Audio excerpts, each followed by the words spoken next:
Hello, Matujama, and watching Hornbill TV's Prime Time. Union Parliamentary Affairs Minister Kiren Rijiju will convene an all-party meeting of floor leaders of both houses of Parliament on January 27 ahead of the upcoming budget session. As per sources, the meeting is scheduled to be held in the main committee room of Parliament. The government is expected to discuss important national issues and legislative business likely to come before the houses during the upcoming session. The budget session will commence on January 28 and continue till April 2nd with one break. The first phase is scheduled from January 28 to February 13, while the second phase will run from March 9 to April 2. A total of 30 sittings are expected during the session. The Union Budget 2026-27 will be presented on February 1. The session will formally begin with the President of India, Draupadi Murmu, addressing members of both the Lok Sabha and the Rajya Sabha.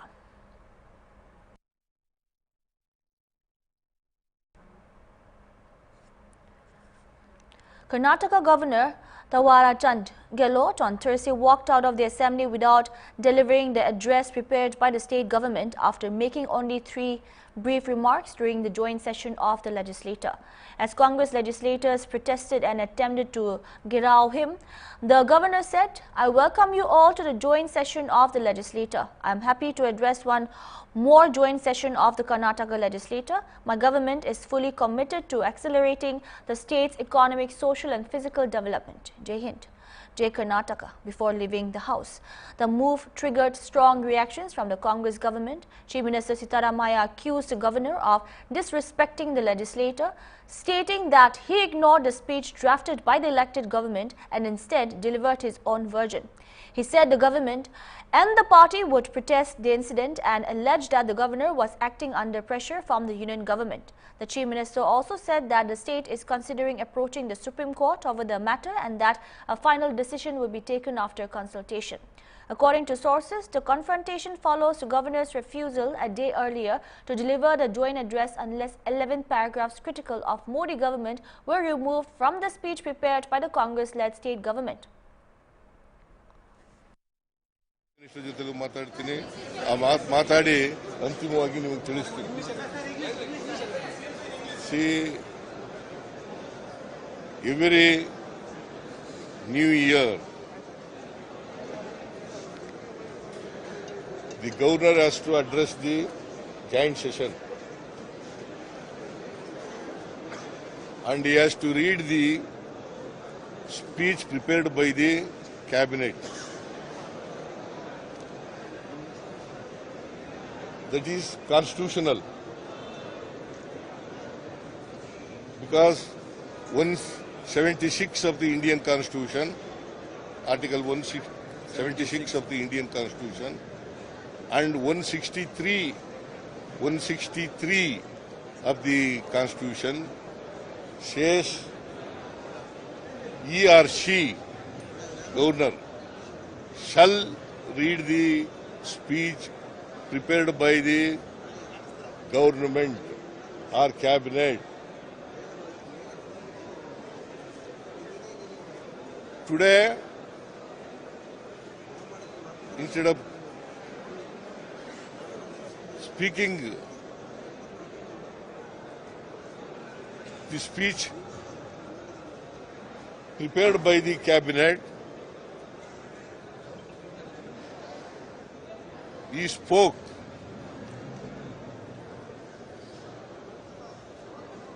the speech prepared by himself.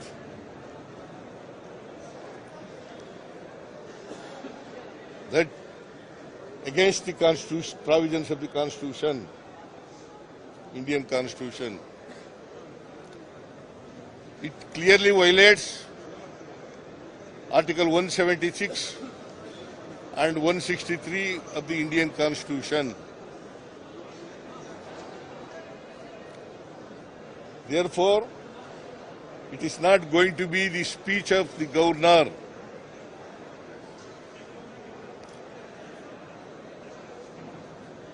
He has not discharged his duties as per the Indian Constitution. He has not discharged his responsibilities as prescribed by the Indian Constitution.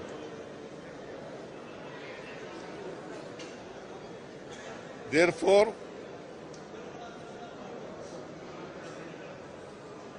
we are going to protest against the attitude of the speaker. Governor, sorry. Governor. We are examining to approach the Supreme Court or not. We will let you know. Meanwhile, Karnataka Law Minister H.K. Patel termed the incident a black day for democracy, saying that the governor, who is expected to uphold the constitution, failed in his duty by not addressing the joint session. He said the governor had insulted the constitution and that the government would take an appropriate decision on the matter. It is the black day in the history of democracy. A governor who is supposed to be a guardian of the constitution, he has violated, insulted, failed in discharging his duties as governor. Governor is liable to address the joint session, not just being present or greet members. He shall address the joint session, and that joint session address shall be prepared by the cabinet, and whatever cabinet recommends, that is to be addressed by the governor, which he has failed in reading that, addressing that. That's why he has failed. He has insulted the constitution, for which we will think of. Our Chief Minister has called the people concerned, and we will discuss and we will take appropriate decision. This is nothing but the insult to the Constitution of India. ಸಂವಿಧಾನಕ್ಕೆ ಅಪಚಾರ, ಅಪಮಾನ ಮಾಡಿರ್ತಕ್ಕಂಥ governor ಈ ನಡೆಗೆ ನಾವು ಸರ್ಕಾರ ಇವತ್ತು ಪ್ರತಿಭಟಿಸ್ತಾ ಇದೆ. ಏನಿತ್ತು ಈ ಭಾಷಣದಲ್ಲಿ? ನರೇಗಾನ ರದ್ದುಪಡಿಸಿ ನಮ್ಮ ಕನ್ನಡಿಗರ ಉದ್ಯೋಗದ ಹಕ್ಕನ್ನೇನು ಕಿತ್ಕೊಂಡಿದ್ದೀರಿ, ಆ ಉದ್ಯೋಗದ ಹಕ್ಕು ಬರಬೇಕು, ಮರುಸ್ಥಾಪನೆ ಆಗಬೇಕು. ಅದನ್ನ ಹೇಳೋದು ತಪ್ಪ? ನಮ್ಮ ಕರ್ನಾಟಕಕ್ಕೆ ಮಾನ್ಯ ಮುಖ್ಯಮಂತ್ರಿಗಳು ಕೊಡ್ತಕ್ಕಂಥ ಬಜೆಟ್ಗಳ ಯಶಸ್ಸನ್ನು ನೋಡಿ ಇನ್ಸೆಂಟಿವ್ ಕೊಡಬೇಕು. ಅದರ ಬದಲಾಗಿ ಡೆವಲ್ಯೂಷನ್ ಆಫ್ ಫಂಡ್ಸ್ ಮುಖಾಂತರ ನಮಗೆ ಬರಬೇಕಾದದ್ದ ಹಣವನ್ನು ಹಿಡಿದಿಟ್ಕೊಳ್ತಕ್ಕಂಥದ್ದು. ಬರ ಬಿದ್ದಂಥ ಪರಿಸ್ಥಿತಿಯೊಳಗೂ ಸಹಿತ ನಮಗೆ ಪರಿಹಾರ ಕೊಡದೆ ನಾವು ಸುಪ್ರೀಂ ಕೋರ್ಟ್ ಹೋಗಬೇಕಾಗಿರ್ತಕ್ಕಂಥ ಪರಿಸ್ಥಿತಿ ಬಂದಿರೋದು. ಭದ್ರಾದಲ್ಲಿ ನೀಡಬೇಕಾಗಿರ್ತಕ್ಕಂಥ ಹಣ ನೀಡದೇ ಇರತಕ್ಕಂಥದ್ದು. ಯಾವ ನಮ್ಮ ಮೂಲಭೂತವಾಗಿರ್ತಕ್ಕಂಥ ಹಕ್ಕಿದ್ದು ಅದಕ್ಕೆ ವ್ಯತಿರಿಕ್ತವಾಗಿ ಕೇಂದ್ರ ಸರ್ಕಾರ ನಡೆದಿರೋದ್ರಿಂದ ಈ ಫೆಡರಲ್ ವ್ಯವಸ್ಥೆಯೊಳಗ ಈ ಒಂದು ಫೆಡರಲ್ ವ್ಯವಸ್ಥೆಯ ಕ್ರೆಡಿಬಿಲಿಟಿ ಕಡಿಮೆ ಮಾಡ್ತಕ್ಕಂಥ ಕೆಲಸ ಕೇಂದ್ರ ಸರ್ಕಾರ ಮಾಡ್ತಾ ಇದ್ರೆ, ಅದಕ್ಕೆ ಪೂರಕವಾಗಿ ಇವತ್ತು ರಾಜ್ಯಪಾಲರು ನಮ್ಮ ಭಾಷಣವನ್ನು ಓದದೆ ತಾವು ವಾಪಸ್ ಆಗಿದ್ದಾರೆ. ಇದು ಸಂವಿಧಾನಕ್ಕೆ ಮಾಡಿರ್ತಕ್ಕಂಥ ಅಪಚಾರ. Karnataka Minister Priyank Kharge called the governor's stance unfortunate, saying the speech reflected facts, not fiction.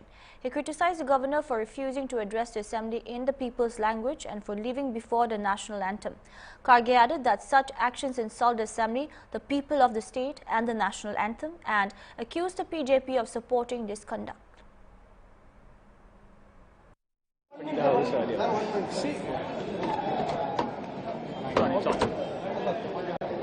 See, it is unfortunate what stand the governor has taken. And like I said before, the speech was not fiction. It had nothing against the central government, only the facts was there. But the governor chose not to speak the people's language. And more importantly, he was in such a hurry that he didn't even wait for the national anthem to be completed. Now the entire BJP was commenting day before on what happened with the Tamil Nadu governor. So what does this make the governor? And what does the BJP have to say about it now? See, you are insulting the people of the state, you are insulting the assembly, and more importantly, you are insulting the national anthem. And the entire BJP in the assembly is supporting it. They are not even ready to listen to what the governor has done. It is, like you said, it's complete. It is unprecedented. It's not only unprecedented, but it's also very unfortunate. Did the government do a resolution against the town or anything, sir? Is that on the cards? No, let us see. Insulting the national. Moving on to the next news.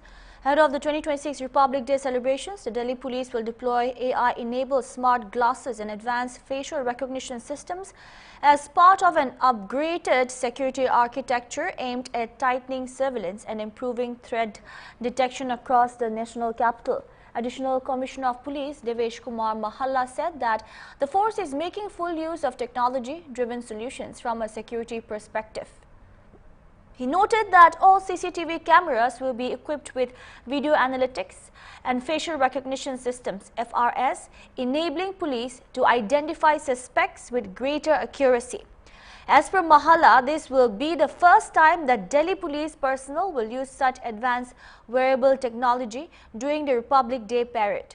Selected police personnel will wear the smart glasses while on duty along the parade route to monitor crowds and identify potential threats.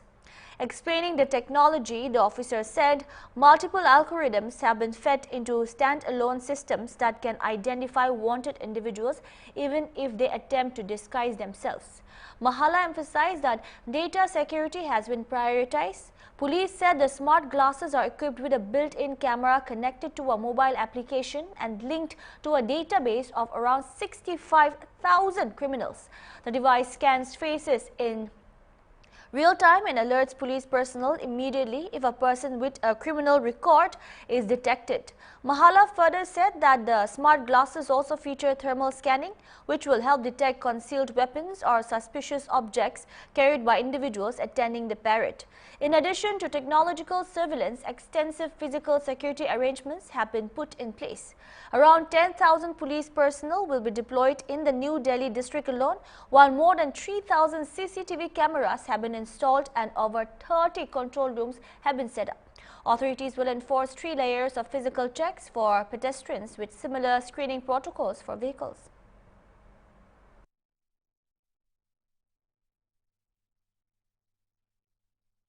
हम technology का full use करेंगे जो security के इस लिहाज से हमारे लिए यूजफुल हो सकता है।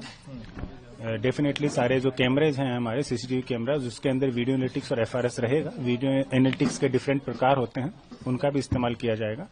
और इस बार स्पेशली हमने डेवलप्ड कैमरा भी जो वियरेबल ग्लासेस हैं उनका भी इस्तेमाल कर रहे हैं, जिनके अंदर हमने डेटाबेस स्टैंड अलोन सिस्टम के अंदर database with different algorithm feed किया हुआ है। जो लोग वांटेड हैं वो अगर यहाँ पे पाए जाते हैं, दिखाए जाते हैं, अगर किसी भी तरीके के मेकअप में या विथ मास्क और विथ कैप और एनीथिंग बियर्ड और anything they will be identified by your algorithm. जो हमने कैमरेज अभी डेटाबेस के साथ में सेटअप किए हैं, they have been tested and we have found them useful. ये डेटाबेस कहाँ लोड होगा, कैसे अलर्ट आएगा, क्या कुछ होगा? ये एफआरएस जो कैमरे फिक्स लगे हुए हैं उनके साथ में तो हमारा स्टैंड अलोन सिस्टम है जो इंटरनेट से नहीं जुड़ा हुआ है, उसके अंदर होगा। उसके अलावा वियरेबल ग्लासेस में इंडिविजुअल मोबाइल के अंदर हम ये डेटाबेस डालेंगे जो भी इंटरनेट से कनेक्टेड नहीं होगा। तो स्टैंड अलोन सिस्टम में हर एक मोबाइल के अंदर अपना इंडिविजुअल डेटाबेस जिप फाइल में इसके अंदर डाला हुआ है। इस डेटाबेस को एल्गोरिथम में डिफरेंट तरीके से ट्रेन कर लिया गया है कि अगर किसी भी तरीके से आदमी, चाहे वो 20 साल पहले का हो या अभी का हो, कैसा दिखाई देगा, उसके दाढ़ी मूछ हो या बड़े बाल हो, उसके चेहरे पे कट हो, तो उस तरीके से वो दिखाई देगा। इसके अंदर एक और फीचर है कि अगर किसने फेस मास्क भी पहना हुआ है या फोटो है तो उसको भी वो आइडेंटिफाई करने में सक्षम होगा। सर 26 जनवरी का दिन भी है, तो उस लिहाज से सुरक्षा बलों की अगर बात करें तो क्या कुछ डिप्लॉयमेंट रहेगा इस फीचर के अलावा? लगभग 10,000 पुलिस फोर्स हमने डिप्लॉय की है दिल्ली पुलिस की डिस्ट्रिक्ट के अंदर, जिसमें 3 लेयर की फिजिकल चेकिंग पेडेस्ट्रियन की होगी और अराउंड सेम व्हीकल चेकिंग भी होगी। उसके अलावा 4 लेयर की सॉफ्ट चेकिंग का भी हमने प्रावधान रखा है। अभी तक 9 से 10 बार हम अभी तक रिहर्सल और ब्रीफिंग कर चुके हैं और इसके बाद में हम we have attest to the perfection and we are sure that flawless arrangement shall be done this time for the Republic. We'll take a short break. Keep watching.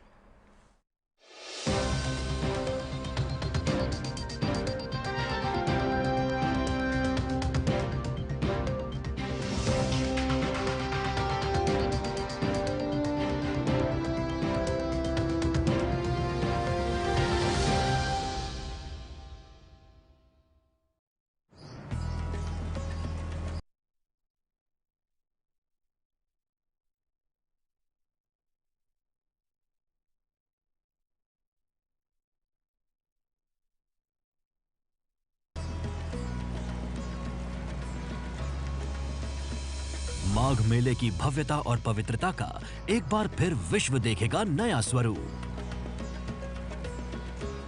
करोड़ों श्रद्धालुओं के लिए परंपराएं वही और सुविधाएं नई, जहां पग पग पर आस्था और दिव्यता की मिलेगी अनुभूति। जब संगम की रेती पर संत महात्माओं की होगी उपस्थिति, 6 पावन पर्व स्नानों में अखाड़ों के संतों का समागम, पूरे विश्व में माघ मेले की महानता का होगा वर्णन। यशस्वी प्रधानमंत्री नरेंद्र मोदी जी के मार्गदर्शन और माननीय मुख्यमंत्री योगी आदित्यनाथ जी के नेतृत्व में माघ मेला 2026 आस्था की लहराती पताका, विकास की नई गाथा, काम दमदार, डबल इंजन सरकार। Gauri bal pra kiniga dangor hoi jane bole monase. Gauri karne spunky kuigina dana introduce kriasi. Kuntu bal pra saigina gauri ge nutrition digina dangor banabule nimide ola lagasi. Itudo Messrs. Didi Poultry Khatkati Karbi Anglong Sam kuntu check kedo sorde ase tade pai jabo.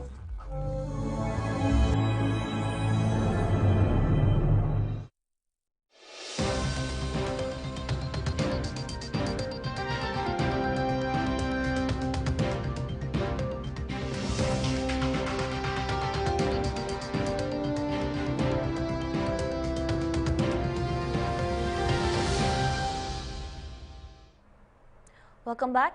Union Minister of Communications Joydilatitya M. Skinda on Wednesday said India has set an ambitious target of contributing 10% of global patents to future 6G standards while simultaneously moving close to achieving complete 4G saturation across the country. While speaking to NI on the 6G roadmap of India, Union Minister said, "We initiated the 6G vision documents in 2022, which is active and has grown from 12 organizations to 1,800 organizations. Not only technology-driven companies, but also our IITs and other respected institutions involve all our entrepreneurs across the board. Our target is to contribute 10% of the patents to the 6G formulations." Speaking further on the 4G saturation, Minister Skindia said 4G saturation involves all operators working to ensure that every village has connectivity. There are close to 39,000 villages that were still not connected when we rolled out the project. 21,000 towers were installed and another 5,000 towers will be erected by June of this year to connect the entire length and breadth of India.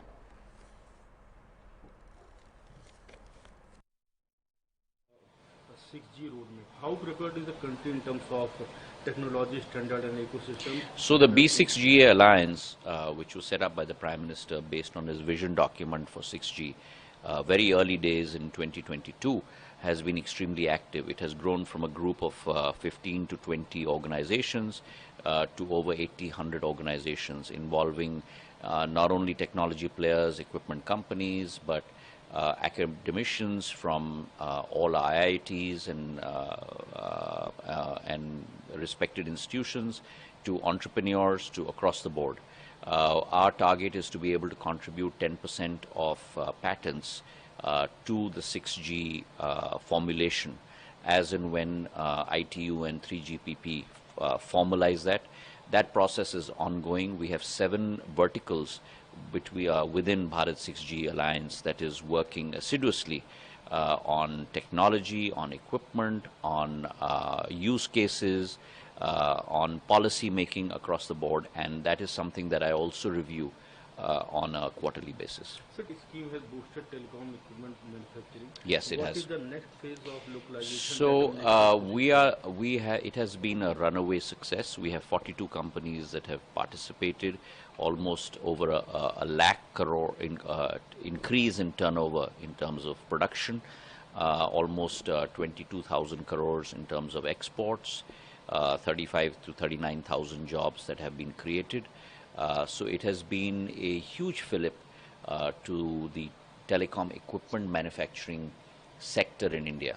And now with India's entry into the 4G manufacturing space, of which there were only 4 countries and 5 manufacturers, China, South Korea, Finland and Sweden, and India is the 5th entrant in the world into this special group. we will certainly see a great fillip. And so what we are talking about is 4G saturation. 4G saturation involves all operators to ensure that every village, every hamlet has connectivity. There are close to about 39,000 villages that were still not connected when we rolled out the 4G saturation project, involving close to about 25 to 26,000 towers to be laid to be able to provide that connectivity. I'm glad to report through you to our viewers that almost 21,000 towers have been laid.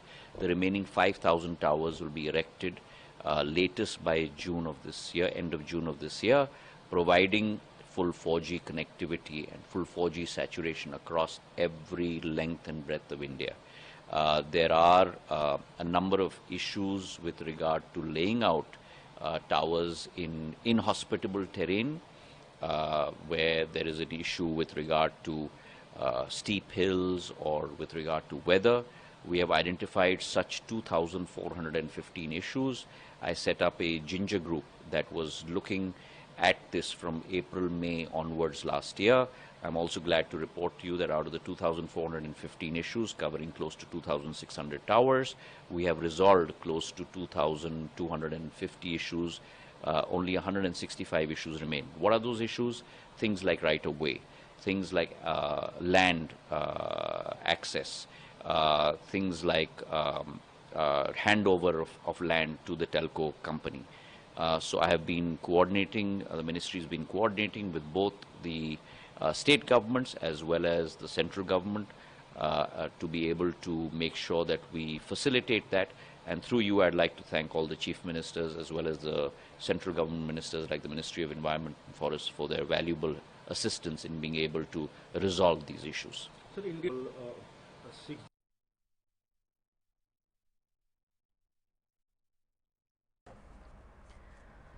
A large consignment of illegal cough syrup earlier seized by the police was destroyed on Tuesday at the Bujunnagar area of Tripura following court orders, officials said. The destruction was carried out by the high-level drug destroyed committee in the presence of its chairman Abala Ramesh Reddy. Committee members including Anirban Das along with the superintendent of police traffic were also present during the process. Officials said the destroyed contraband included around 1,07,800 bottles of Ascaf cough syrup valued at approximately rupees 2.12 crore.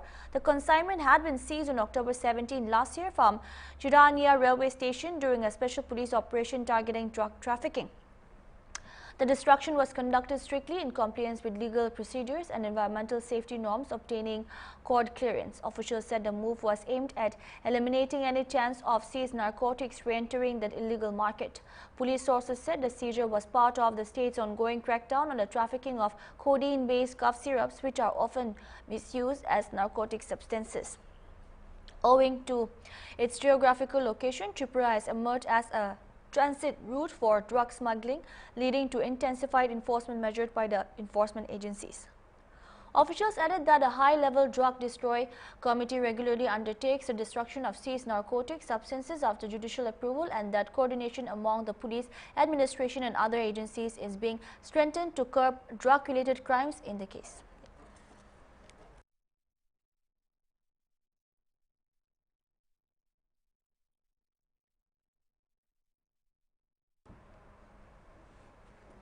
Tripura Motor founder Pradot Kishore Dibraman on Wednesday reiterated his call for Tiprasa rule in Tripura and urged unity among indigenous communities ahead of the Tripura Tribal Areas Autonomous District Council elections scheduled for April. Addressing a public meeting at Manu Chaleganda, Dibraman said divisions among indigenous groups have historically weakened their political strength and adversely affected development in tribal areas. He appealed to different communities to rise above ethnic differences to safeguard their collective rights and future. Referring to the recent killing of Angel Chakma, Dibraman said such incidents reflect how people from the northeast are often targeted based on appearance, irrespective of individual ethnic identities. He said the incident underlined the need for greater solidarity among indigenous people. He sought support from Bengalis, Chakmas, Jamatias, the Brahmas and other communities to realize what he described as Tiprasa rule. While Tripura Mota is an ally of the BJP in the state government, the two parties are expected to contest the TTA-ADC elections separately.